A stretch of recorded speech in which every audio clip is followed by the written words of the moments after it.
আগের দিন প্রিজমে প্রতিসরণের দ্বারা বা প্রতিসরণের ক্ষেত্রে চ্যুতির মান আমরা নির্ণয় করেছিলাম এবং সেখান থেকে ন্যূনতম চ্যুতির মানটা আমরা নির্ণয় করেছিলাম।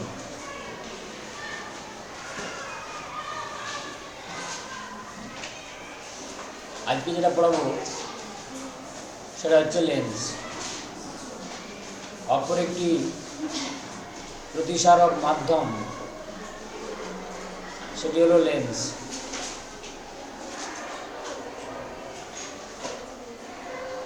তো তার আগে এই প্রিজমে প্রতিসরণের ক্ষেত্রে একটা ঘটনা বলবো যে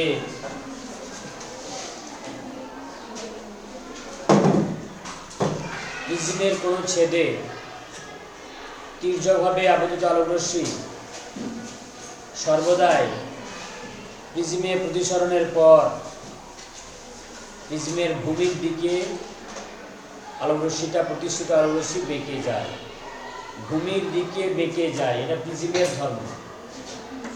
এটা একটা প্রিজমের ছেদ, এখানে তির্যকভাবে আপতিত আলোকরশ্মি প্রিজমে প্রতিসরণের পর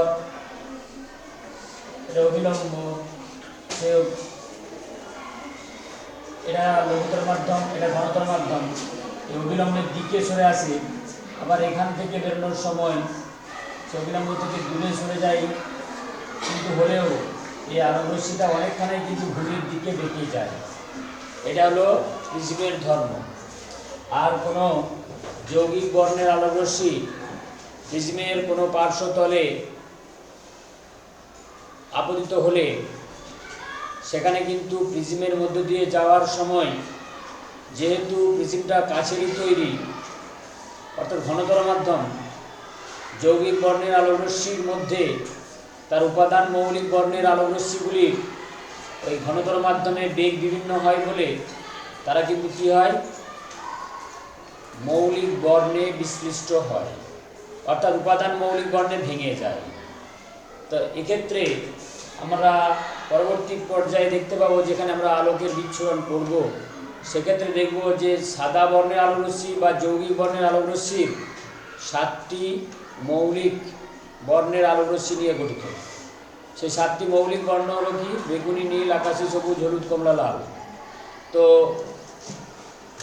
প্রিজমের মধ্যেও যদি কোনো একটা যৌগিক বর্ণের আলোকরশ্মি তির্যকভাবে এসে আপতিত হয়, প্রিজমের মধ্য দিয়ে যাওয়ার সময় মানে প্রতিসরণের সময় এখান থেকেই কিন্তু সে বিভিন্ন বর্ণে ভাঙতে শুরু করে।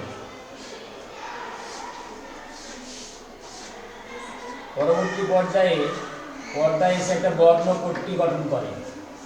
তো পর্দায় যে বর্ণ সমষ্টি গঠন করে সেটা কি বলা হচ্ছে কি, বর্ণালী বা স্পেকট্রাম। তো যাই হোক, এখানে এই প্রশ্নটা কিন্তু আসে কীরকম, যে প্রিজমে কোনো যৌগিক বর্ণের আলোকরশ্মি পড়লে বা আপতিত হলে সেটা তার উপাদান মৌলিক বর্ণে বিশ্লিষ্ট হয়ে যায়।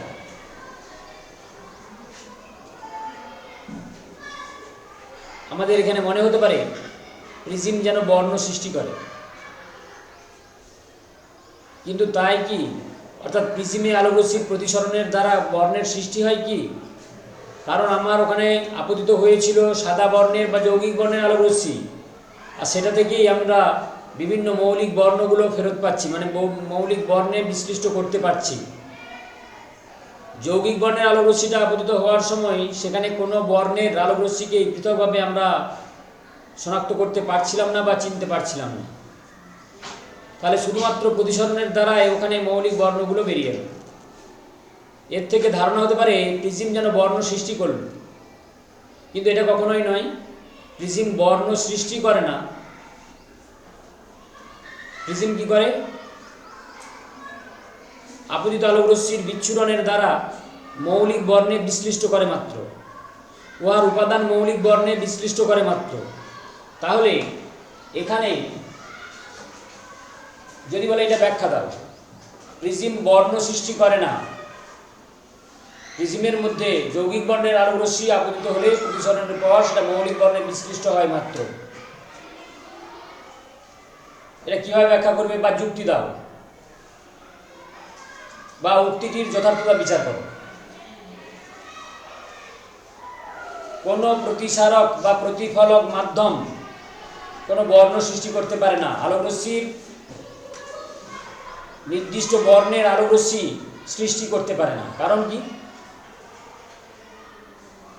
আমরা কি জানি যে আলো এক প্রকার শক্তি। আলোটা তো প্রকৃতপক্ষে একটা তড়িৎচুম্বকীয় তরঙ্গ, ইলেকট্রোম্যাগনেটিক ওয়েভ। তাহলে প্রিজম যদি বর্ণ সৃষ্টি করে তার মানে কি? সে নিশ্চয়ই শক্তির সৃষ্টি করতে পারে। তাহলে শক্তির নিত্যতা সূত্র অনুযায়ী শক্তির সৃষ্টি নয়, ধ্বংস নয়। তাহলে এখানে সে শক্তির সৃষ্টি করবে কিভাবে? এখানে শুধুমাত্র কি সম্ভব? শক্তির রূপান্তর সম্ভব। যে যৌগিক বর্ণের আলোক রশ্মিটা পড়েছিল সেখানে বা আপতিত হয়েছিল, তার মধ্যেই এই বিভিন্ন মৌলিক বর্ণের যে পৃথক পৃথক শক্তি, সেই শক্তিটা ওখানে সম্মিলিত অবস্থাতেই ছিল। প্রিজম তার ক্ষমতার দ্বারা সেটাকে মৌলিক বর্ণে বিশ্লিষ্ট করেছে বা শক্তির বিভিন্ন শক্তি স্তরগুলিকে সে মাত্র পৃথক করতে সক্ষম হয়েছে। অর্থাৎ এখানেও শক্তির রূপান্তর ঘটেছে মাত্র। এই কারণের জন্যে যদি আমরা একটু অন্যরকমভাবে ভাবি যে যৌগিক বর্ণের আলোক রশ্মিটার আমি ধরে নিচ্ছি মোট যে শক্তি সেটা দেখা যাচ্ছে হয়তো 100 মেগাভোল্ট বা 100 ইলেকট্রন ভোল্ট। সেখানে 7টা বর্ণে বিশ্লিষ্ট হওয়ার পর প্রতিটাতে প্রায় কত প্রয়োগ করছে? প্রায় 14.2 এরকম করে পড়ে যাচ্ছে।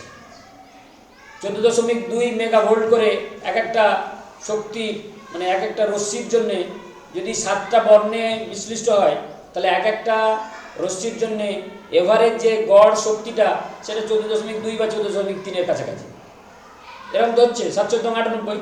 তাহলে 100 মেগাভোল্ট বলেছি আমি, বা 100 ইলেকট্রন ভোল্ট শক্তি। তাহলে 7টা মৌলিক বর্ণে যদি পৃথক হয় তাহলে গড় যেটা হবে, এবারে কোনো একটা বর্ণের আলোক রশ্মির শক্তিটা অনেক বেশি এই গড় শক্তির তুলনায়, হয়তো সেটা 20। আবার কোনো একটা শক্তি মানে আলোক রশ্মির শক্তিটা ওই মধ্যম মান থেকে বা গড় মান থেকে অনেকটাই কম, হয়তো দেখা যাচ্ছে 14, ওখানে 9। ওখানে যেমন 5 ঘর বেড়েছে বা 6 ঘর বেড়েছে, এখানে তেমনি 5 ঘর বা 6 ঘর কমেছে, দিয়ে এভারেজ শক্তিটা দাঁড়িয়েছে এরকম। অর্থাৎ প্রত্যেকটা মৌলিক বর্ণের শক্তির তারতম্যের জন্যই তারা কিন্তু বিভিন্ন বর্ণে বিশ্লিষ্ট হচ্ছে। এবং যদি আমি পৃথকভাবে একটু ভাবি যে প্রিজম যদি বর্ণ সৃষ্টি করে তাহলে সেখানে আমি একটা একক বর্ণের আলোক রশ্মি ওখানে আপতিত করছি, নির্দিষ্ট একটা লাল বর্ণের আলোক রশ্মি এসে পড়ছে। প্রিজম থেকে প্রতিসরণের পর প্রিজম যদি আলোর সৃষ্টি করে বা বর্ণের সৃষ্টি করে তাহলে ওই লাল বর্ণ থেকে অন্যান্য বর্ণে ভাঙা উচিত ছিল, তার বিশ্লিষ্ট হওয়া উচিত ছিল। লাল বর্ণটা তো একক বর্ণের আলোক রশ্মি বা মৌলিক বর্ণের আলোক রশ্মি। প্রিজম যদি বর্ণ সৃষ্টি করে তাহলে লাল বর্ণ থেকে অন্য কোনো বর্ণ সৃষ্টি হওয়ার কথা ছিল। ওর থেকে সামান্যতম তরঙ্গ দৈর্ঘ্যের, কম তরঙ্গ দৈর্ঘ্যের বা বেশি তরঙ্গ দৈর্ঘ্যের বা কম শক্তির বা বেশি শক্তির অন্যান্য আলোক রশ্মির সৃষ্টি হওয়ার কথা ছিল, কিন্তু সেটা তো করতে পারে না কখনোই। আমি যদি লাল বর্ণের বা বেগুনি বর্ণের বা কোনো একটা নির্দিষ্ট মৌলিক বর্ণের আলোক রশ্মি প্রিজমে প্রতিষ্ঠিত হয়, তখন কিন্তু সে আর ওইটা থেকে কোনো বর্ণ সৃষ্টি করতে পারে না বা উপাদান মৌলিক বর্ণে আর ভাঙতে পারে না। কারণ লাল বর্ণের আলোক রশ্মির মধ্যে কেবলমাত্র সেটা লাল বর্ণের আলোক রশ্মিটাই বর্তমান, আর অন্য কোনো আলোক রশ্মি ওখানে নেই। ওটা মৌলিক বর্ণের আলোক রশ্মি। এই মৌলিক বর্ণের আলোক রশ্মিকে যদি বিশ্লেষণ করতে পারতো, ভাঙতে পারতো বা নতুন বর্ণ সৃষ্টি, তাহলে বলতুম যে প্রিজম বর্ণ সৃষ্টি করছে। এখানে যেহেতু যৌগিক বর্ণের আলোক রশ্মিটা প্রতিসরণের পর মৌলিক বর্ণে বা তার উপাদান মৌলিক বর্ণে ভাঙছে, সেই জন্যে প্রিজম কখনোই বর্ণ সৃষ্টি করতে পারে না। সে শুধু তার বিচ্ছুরণ ক্ষমতার জন্য আপতিত যৌগিক বর্ণের আলোক রশ্মিকে তার উপাদান মৌলিক বর্ণে বিশ্লিষ্ট করে মাত্র, এবং সেটা যখন পর্দায় প্রতিসরণের পর পর্দায় গিয়ে পড়ে তখন সে কি তৈরি করে? এটা বর্ণপট্টি বা বর্ণালী তৈরি করে। ওই বর্ণপট্টি বা বর্ণালীতে যেখানে যে মিলিত হয় আলোক রশ্মিগুলো, সেখানে যে বর্ণপট্টিটা গঠিত হয় একটা নির্দিষ্ট রেঞ্জের মধ্যে একটা নির্দিষ্ট বর্ণের আলোকরশ্মির তরঙ্গগুলো গিয়ে পড়ে, সেখানে কিন্তু ওই আপতিত আলোকরশ্মি বা প্রতিসৃত আলোকরশ্মির ওই নির্দিষ্ট বর্ণের আলোকরশ্মিগুলোর শক্তি প্রায় সমতুল্য বা কাছাকাছি। এটা আমি যদি স্পেকট্রোস্কপিতে বিচার বিশ্লেষণ করি, যে স্পেকট্রামটা পাবো সেখানে দেখব যেখানটায় নীল বর্ণের আলোকরশ্মিটা আপতিত হয়েছে একটা নির্দিষ্ট অঞ্চল জুড়ে, সেখানটায় কিন্তু ওই যতগুলো আলোকরশ্মি এসে আপতিত হয়েছে সেই বিকিরণগুলোর শক্তি সমতুল্য। এই জন্যেই বলা হয় যে প্রিজম বর্ণ সৃষ্টি করতে পারে না, কিন্তু প্রিজম তার প্রতিসরণ ক্ষমতার দ্বারা মৌলিক যৌগিক বর্ণের আলোকরশ্মিকে উপাদান মৌলিক বর্ণে বিশ্লিষ্ট করে মাত্র। এরপরে যেটা আমরা আসবো, প্রতিসারক মাধ্যম লেন্স।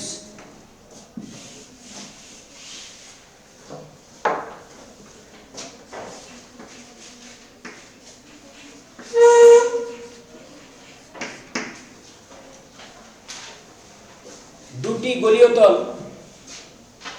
বা একটি গলীয়তল ও একটি সমতল দ্বারা সীমাবদ্ধ সমসত্ব স্বচ্ছ প্রতিসারক মাধ্যমই হলো লেন্স। দুটি গলীয়তল বা একটি গলীয়তল ও একটি সমতল দ্বারা সীমাবদ্ধ সমসত্ব স্বচ্ছ প্রতিসারক মাধ্যমই হলো লেন্স। তাহলে দুটো গলীয়তলের এরকম হতে পারে, উত্তলও হতে পারে আবার অবতলও হতে পারে। তাহলে দুটি গলীয়তল দ্বারা সীমাবদ্ধ সমসত্ব স্বচ্ছ প্রতিসারক মাধ্যম যেটা, এটা দুটোই গলীয়তল। এই গলীয়তলটার এটা হলো এল এল ডট আমি নাম দিয়েছি। এর উভয় পৃষ্ঠই গলীয় এবং উভয় গলীয় পৃষ্ঠই উত্তল আকৃতি। এই লেন্সটাকে বলা হয় কি উভোত্তল লেন্স। এটাই আমাদের কাছে সাধারণভাবে উত্তল লেন্স নামে পরিচিত। এটা হলো উভোত্তল লেন্স বা বাইকনভেক্স লেন্স। বাইকনভেক্স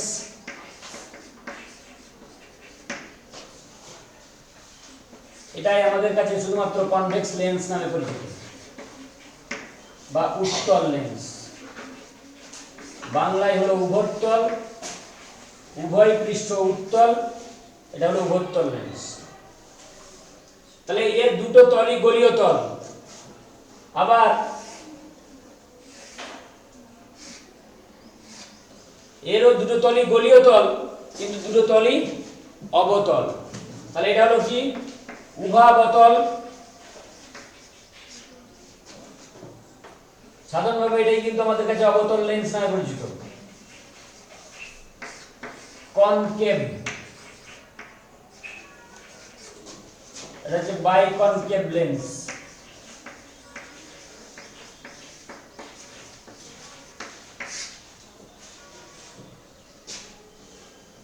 এটা উভোত্তল, এটা উভাবতল।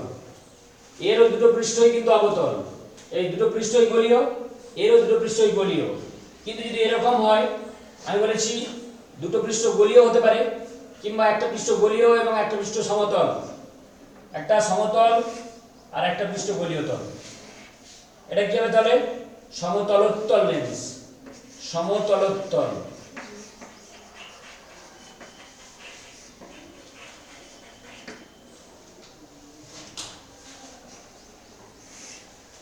আর এটা হয়ে যাবে কি সমতলাবতল।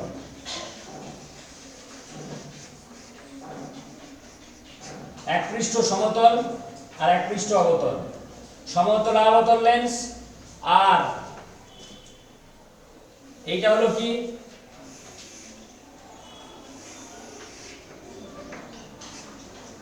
এটা হলো অবতল আর এটা উত্তল, এটা অবতলোত্তল লেন্স। অবতলোত্তল লেন্স বা উত্তলাবতল বলতে পারি। এখানে বলবো অবতল যুক্ত উত্তল, মানে এটা অবতল উত্তল লেন্স বা অবতলোত্তল লেন্স। তাহলে লেন্সের প্রকারভেদগুলো গেল এরকম। তাহলে একটা পৃষ্ঠ সমতল হতে পারে, একটা পৃষ্ঠ গলীয় হতে পারে, আবার উভয় পৃষ্ঠ গলীয় হতে পারে, উভয় পৃষ্ঠ উত্তল হতে পারে, আবার উভয় পৃষ্ঠ অবতল হতে পারে। একটা পৃষ্ঠ উত্তল হতে পারে, একটা পৃষ্ঠ অবতল হতে পারে। তাহলে এই ধরনের লেন্স আমরা পাই। এর মধ্যে আমাদের সিলেবাসের মধ্যে যেটা নিয়ে পড়তে হবে সবচেয়ে বেশি, সেটা হলো এই উত্তল লেন্স। কমনলি যেটা আমাদের কাছে উত্তল লেন্স বা উভোত্তল লেন্স, এইটা নিয়ে। আর একটা হচ্ছে এই অবতল লেন্স, যেটা উভাবতল, উভয় পৃষ্ঠ অবতল, সেই লেন্সটা নিয়ে আমাদের পড়তে হবে। এখন এই লেন্স সংক্রান্ত কয়েকটা রাশির সংখ্যা।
লেন্সের গোলীয় তলগুলো যে গোলকের অংশবিশেষ, লেন্সের গোলীয় তলগুলো যে গোলকের অংশবিশেষ,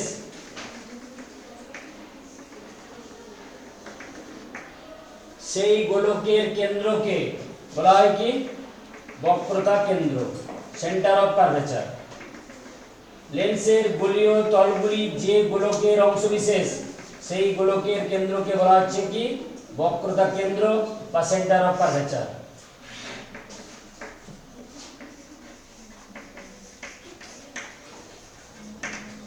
বক্রতা কেন্দ্র।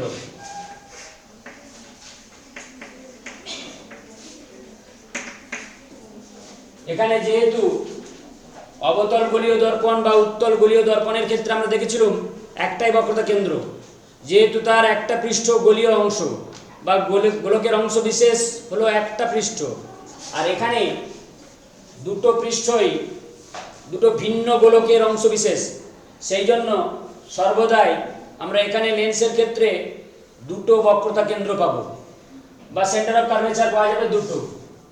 আর ঠিক একই রকম ভাবে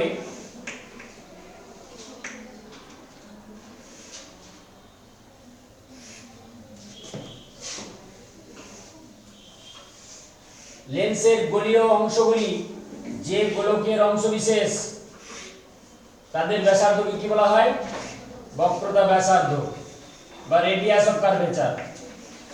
বক্রতা ব্যাসার্ধ, এটা হলো সেন্টার অফ কার্ভেচার।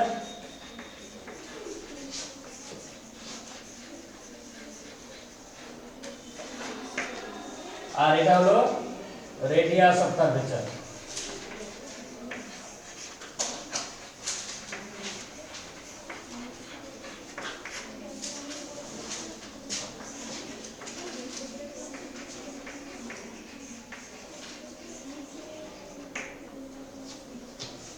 আর যে কোনো লেন্সের, সেটা উত্তল লেন্স হোক বা অবতল লেন্সের হোক, যে কোনো লেন্সের বক্রতা কেন্দ্রদ্বয়ের সংযোগকারী সরলরেখাকে বলা হচ্ছে কি?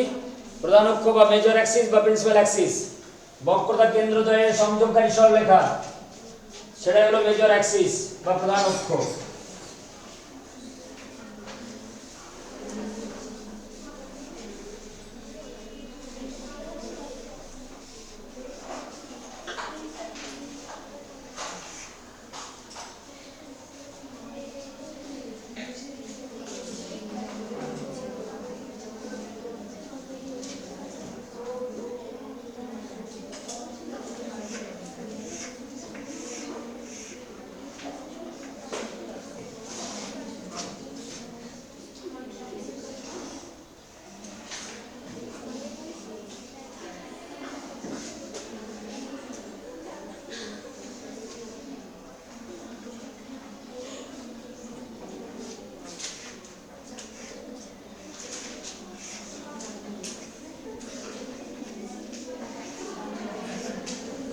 কেন্দ্রদ্বয়ের সংযোগকারী সরলরেখাকে বলা হচ্ছে কি প্রধান অক্ষ। এটা হলো প্রধান অক্ষ।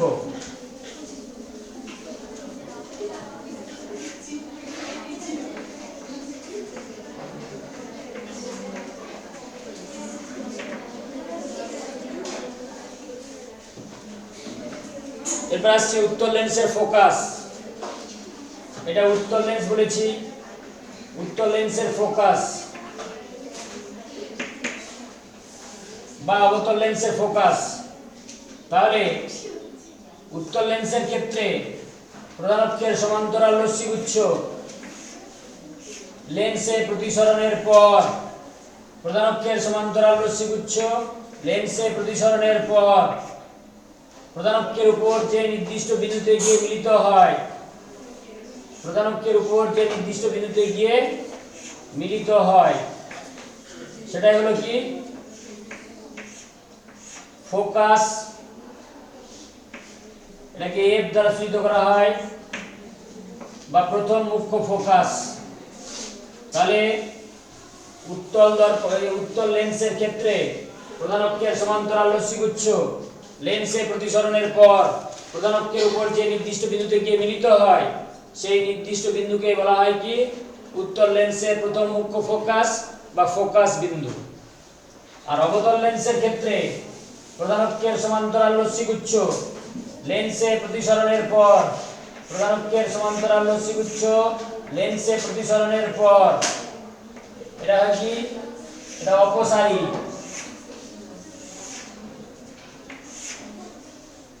যে নির্দিষ্ট বিন্দু থেকে অপসৃত হচ্ছে বলে মনে হয়, যে নির্দিষ্ট বিন্দু থেকে অপসৃত হচ্ছে বলে মনে হয় সেই নির্দিষ্ট বিন্দুটাকে বলা হয় কি এটা হলো ফোকাস এফ। প্রকৃতপক্ষে ছোট হাতের এফ দ্বারা এই বিন্দুটাকে ডেজিগনেট করা হয়, কিন্তু এখানে নামটা যদি দেওয়া হয় বড় হাতের এফ, তাহলে এইটি হলো ফোকাস বিন্দু। তাহলে অবতল লেন্সের ক্ষেত্রে প্রধান অক্ষের সমান্তরাল রশ্মিগুচ্ছ লেন্সে প্রতিসরণের পর যে নির্দিষ্ট বিন্দু থেকে, প্রধান অক্ষের উপর যে নির্দিষ্ট বিন্দু থেকে অপসৃত হচ্ছে বলে মনে হয় সেটাকে বলা হয় কি অবতল লেন্সের ফোকাস বা প্রথম মুখ্য ফোকাস। এরপরে যেটা আসবো লেন্সের উন্মেষ, এইটাকে বলা হয় উন্মেষ।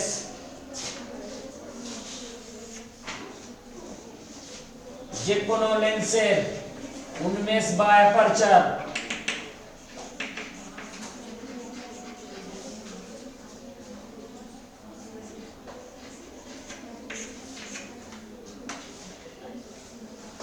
যে কোনো লেন্সের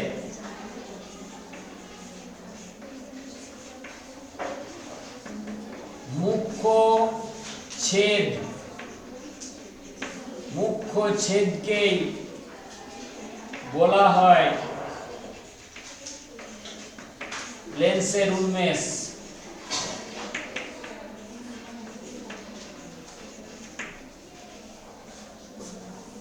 তাহলে অবতল লেন্সের ক্ষেত্রে এটা হলো উন্মেষ।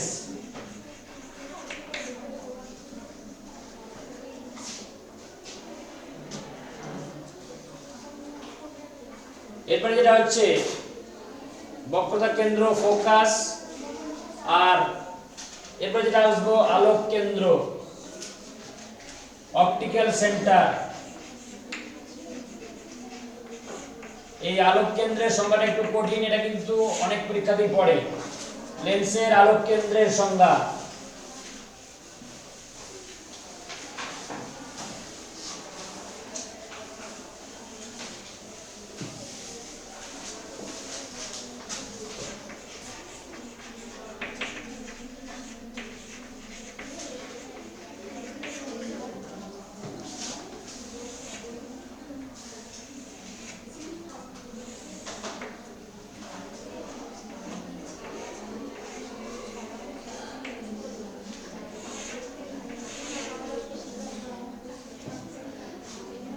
লেন্সের কোন তলে তির্যকভাবে আবদ্ধ আলোক রশ্মি, এটা যেভাবে এসে পড়ে এখানে যদি অবিলম্বটা আঁকি সে অবিলম্বের দিকে সরে আসে,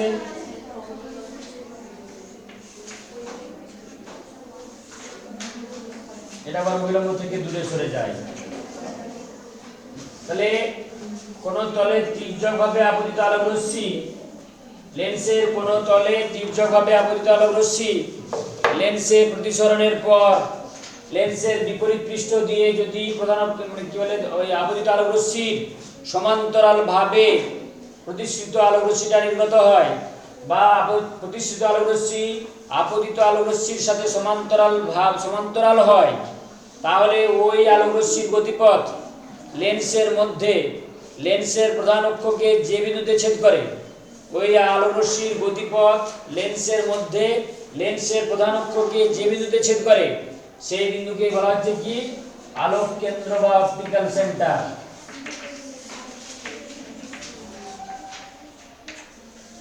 তাহলে লেন্সের কোন তলে তির্যকভাবে আপতিত আলোক রশ্মিগুচ্ছ লেন্সে প্রতিসরণের পর যদি প্রতিসৃত আলোক রশ্মি আপতিত আলোক রশ্মির সাথে সমান্তরাল ভাবে নির্গত হয়, বা প্রতিসৃত আলোক রশ্মিটা আপতিত রশ্মির সমান্তরাল হয়, তাহলে ওই আলোক রশ্মির গতিপথ লেন্সের প্রধান অক্ষকে যে বিন্দুতে ছেদ করে সেটি হলো লেন্সের আলোক কেন্দ্র।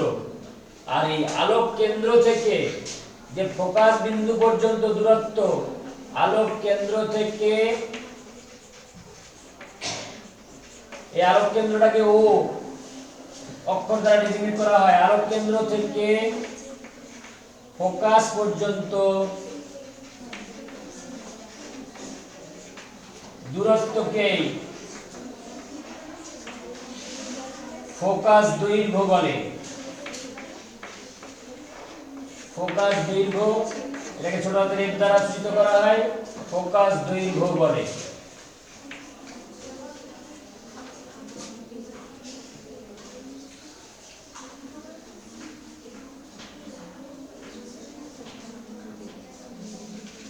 এইগুলি হলো আমার লেন্স সংক্রান্ত যে সমস্ত রাশিগুলি আছে সেই রাশিগুলি। তাহলে প্রথম বলেছি বক্রতা কেন্দ্র, বক্রতা ব্যাসার্ধ, প্রধান অক্ষ,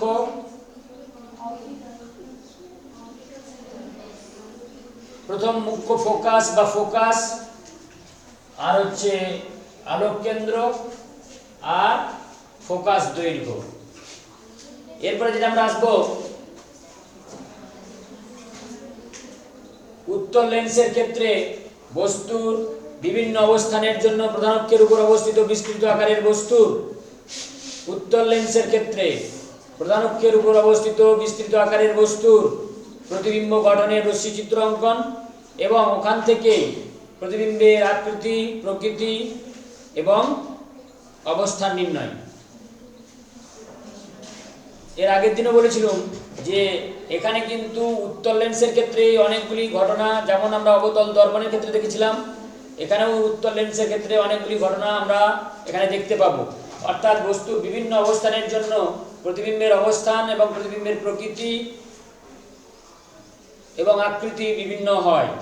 সেই জন্য উত্তল লেন্সের ক্ষেত্রে আমরা প্রথম করব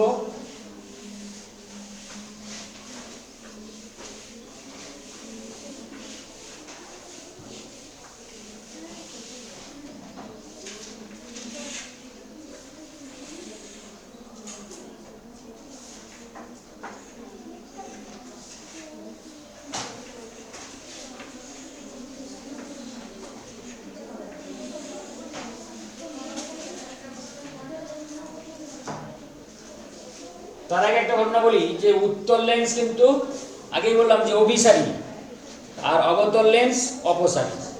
উত্তল লেন্স কেন অভিসারী হয় আর অবতল লেন্স কেন অপসারী হয় সেটার ব্যাখ্যাটা আমরা দেবো ওইভাবে যে এটা একটা উত্তল লেন্স, এটাকে যদি আমি কতগুলো পৃথক প্রিজমে ভাগ করি, প্রিজমের ক্ষেত্রে আমরা দেখেছি তির্যকভাবে বা সমান্তরাল আলোক রশ্মিগুচ্ছ প্রিজমে প্রতিসরণের পর সর্বদাই কি হয়, ভূমির দিকে বেঁকে যায়। তাহলে এটা যদি একটা প্রিজম হয় ত্রিভুজাকারে, ভূমিকোণটাই নিচে দিকটা, এখান থেকে একটা আলোক রশ্মি এসে পড়েছে, এই কি হবে, ভূমির দিকে বাঁকবে। এখানে প্রিজমটা উল্টানো আছে, সেজন্য এখানে কোন একটা আলোক রশ্মি এসে পড়লো, সে তার ভূমির দিকে বেঁকে গেল, এটা তার ভূমি। আর এখানে আলোক রশ্মিটা যদি দুদিকটাই প্রায় সমান হয় তাহলে এটা সমান্তরালভাবে বেরিয়ে যাবে। তাহলে এই কারণের জন্য যে উত্তল লেন্সের ক্ষেত্রে তির্যকভাবে বা সমান্তরালভাবে আপতিত আলোকরশ্মিগুচ্ছ লেন্সে প্রতিসরণের পর তারা প্রিজমের ধর্ম অনুসারে একটা নির্দিষ্ট বিন্দুতে গিয়ে মিলিত হয়, অর্থাৎ অভিসারী হয়ে যায়। সেই জন্য এই উত্তল লেন্সকে বলা হয় অভিসারী লেন্স। আর অবতল লেন্সের ক্ষেত্রেও ঠিক একই রকম ভাবে যদি আমরা কতগুলো ভাগে ভাগ করি প্রিজমটাকে, মানে অবতল মানে লেন্সটাকে,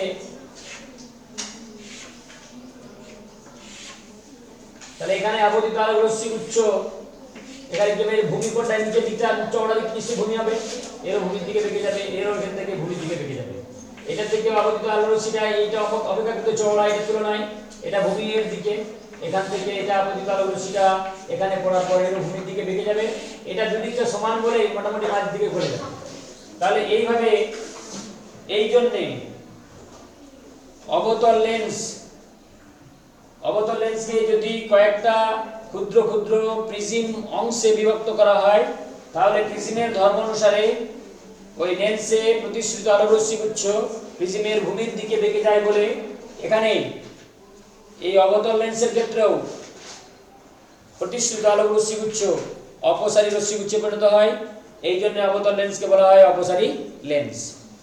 এরপরে আমরা যেটা আসছি এই উত্তল লেন্সের ক্ষেত্রে, আমি বলেছি বস্তুটাকে রাখা হয়েছে যখন আলোক কেন্দ্র এবং ফোকাসের মধ্যবর্তী কোনো অবস্থানে, আলোক কেন্দ্র এবং ফোকাসের মধ্যবর্তী কোনো অবস্থানে একটা বিস্তৃত আকারের বস্তু প্রধান অক্ষের উপর রাখা হয়েছে। সেখানে প্রতিবিম্বটা কেমন হবে,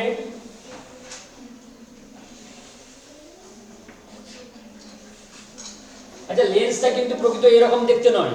আমার এটা 2 ডাইমেনশনাল বোর্ডটা, এখানে আমি একটা বৃত্তকে প্লেস করতে পারি, কিন্তু গোলককে তো আর প্লেস করতে পারি না। সেটা আমরা যারা আর্টিস্ট আছে সেটা তল বুঝিয়ে তখন দেখানো হয়, এর উপরে একটা ফুটবলকে বসাতে হয়। তার মানে কি, তার নিচের তলটা আমাকে দেখাতে হবে যে এটা আলাদাভাবে বসানো আছে। তাহলে এখানেও লেন্সটা কিন্তু এরকম নয়, লেন্সটা হচ্ছে এরকম একটা গোল কাঁচের গোলক, যার দুটো মাঝের অংশ, যেটা যদি উভয়তল লেন্স হয় দুদিকটাই অপেক্ষাকৃত স্ফীত। টর্চের কাঁচ দেখেছো, টর্চের সামনের কাঁচটা, ওই কাঁচটা যদি মাঝখানটা অপেক্ষাকৃত মানে প্রান্তর দিক থেকে ক্রমশ উঁচু হয়েছে, প্রান্তর দিক থেকে মাঝের অংশ স্ফীত, তাহলে সেইটা হবে কি একটা উভয়তল লেন্স। আমার ছবিটা আঁকতে গেলে প্রকৃতপক্ষে এরকম একটা গোলাকার প্লেট,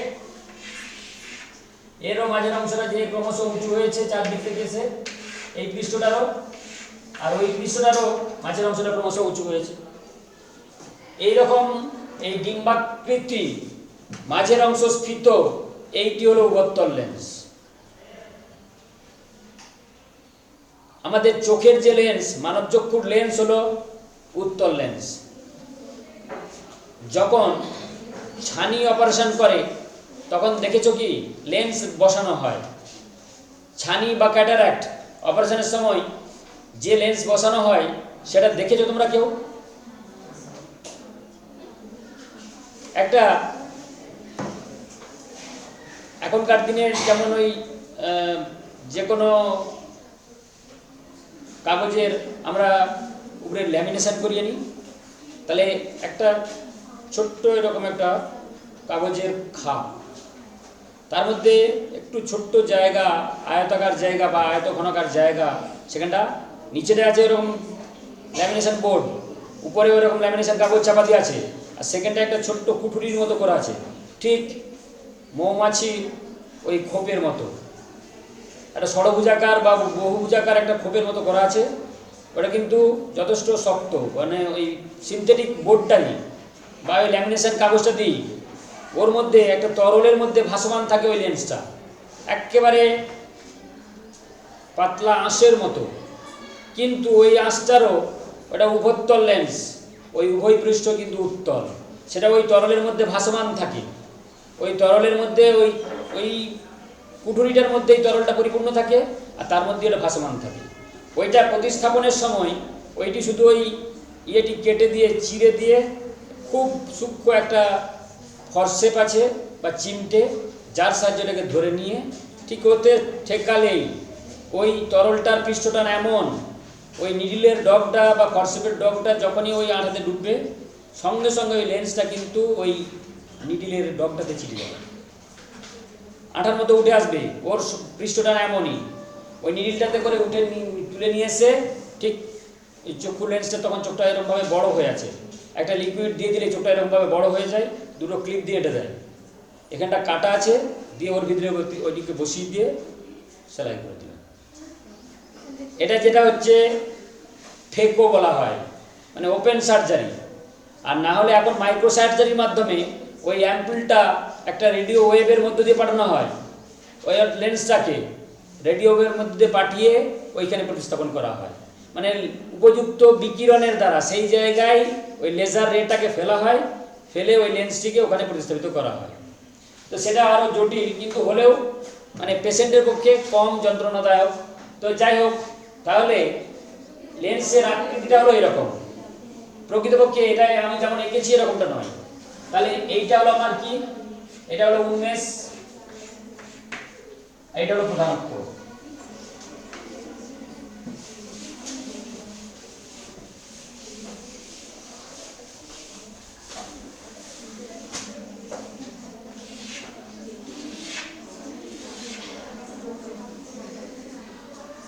এল ডট লেন্স মোটামুটি ভাবে এটা আলোক কেন্দ্র।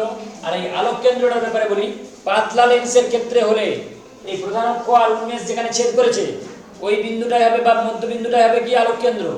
পাতলা লেন্সের ক্ষেত্রে, খুব পাতলা বেধ যুক্ত, সেটার ক্ষেত্রে আলোক কেন্দ্রটা হবে এখানেই, এই উন্মেষ আর প্রধান অক্ষ যেখানে ছেদ করে সেখানেই হবে একটা পাতলা লেন্সের ক্ষেত্রে আলোক কেন্দ্র।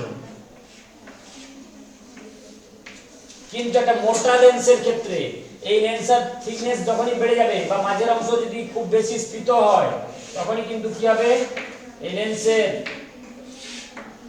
তির্যকভাবে আপতিত আলোক রশ্মিগুচ্ছ লেন্সে প্রতিসরণের পর সে কি করবে, ওই মধ্যবিন্দু দিয়ে না গিয়ে মধ্যবিন্দু থেকে অনেকটা দূরে, তখন আলোক কেন্দ্রটা কোথায়, এখানে।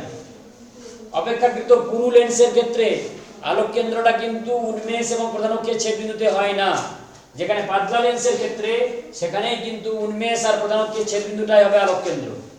তাহলে এখানে আমার এখান থেকে সমুদ্রবর্তী দূরে এটা করব ফোকাস, আর এখান থেকে ওখানে যেমন ছিল যে r = 2f, এখানে কিন্তু আমার যেখানে বক্রতা কেন্দ্র করব সেটাই হবে কি 2f, মানে দ্বিগুণ ফোকাস দূরত্ব, এখানে হবে 2f। এখানে করছিলাম c, এটাই তো c ছিল আমার, এখানেও তেমনি এখান থেকে যতটা দূরে f করব ঠিক ততটা দূরে ই করব c-টাকে, মানে 2f টাকে, এটা দ্বিগুণ ফোকাস দূরত্ব। সেটা হলো এখানে c, এটাও c, ওটা দর্পণে c লিখছিলাম কিন্তু এখানে লিখব 2f। এখানে o আর f এর মধ্যে একটা বিস্তৃত আকারের বস্তু, এটা pq একটা বস্তু, এই pq বস্তু থেকে নির্গত আলোক রশ্মি প্রধান অক্ষের সমান্তরাল ভাবে এসে পড়বে কোথায়, এই উন্মেষের এখানে এসে পড়লো, লেন্সে এসে পড়লো, সেই আলোক রশ্মিটা নির্গত হবে কোন দিক দিয়ে, ফোকাস দিয়ে বেরিয়ে যাবে। আরেকটা আলোক রশ্মি যেটা আলোক কেন্দ্রগামী, সেটা কিন্তু যেটা আলোক কেন্দ্রগামী সেটা এই বরাবর যাচ্ছে, মানে এই বরাবরই ফিরবে, এটা হচ্ছে লম্ব আপতন। আলোক কেন্দ্রগামী লেন্সের ক্ষেত্রে আলোক কেন্দ্রগামী আলোক রশ্মি যদি আলোক কেন্দ্র দিয়ে আপতিত আলোক রশ্মিটা আলোক কেন্দ্র দিয়েই প্রতিষ্ঠিত হবে। তাহলে এখানে আলোক রশ্মিগুচ্ছ সমান্তরাল রশ্মিগুচ্ছে পরিণত হয়েছে, এদেরকে এদিকে যতই বাড়ানো হোক না কেন এটা কোথাও মিলিত হবে না। কিন্তু যদি এই আলোক রশ্মিগুচ্ছকে আমরা পিছনের দিকে এক্সট্রা প্লট করি বা টেনে বাড়াই, তাহলে দেখা যায় একটা নির্দিষ্ট বিন্দু থেকে অবস্থিত হচ্ছে বলে মনে হয়, বেরিয়ে আসছে বলে মনে হয়।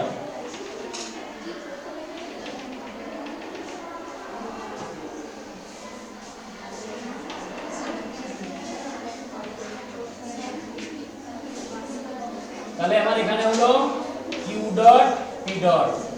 তাহলে বস্তুটা যদি থাকে আলোক কেন্দ্র এবং ফোকাস দূরত্বের মধ্যে, প্রতিবিম্বটা কোথায় হবে, এখানে কিন্তু এই আলোক রশ্মির গতিপথের তীর চিহ্ন দিতে কেউ ভুলবে না।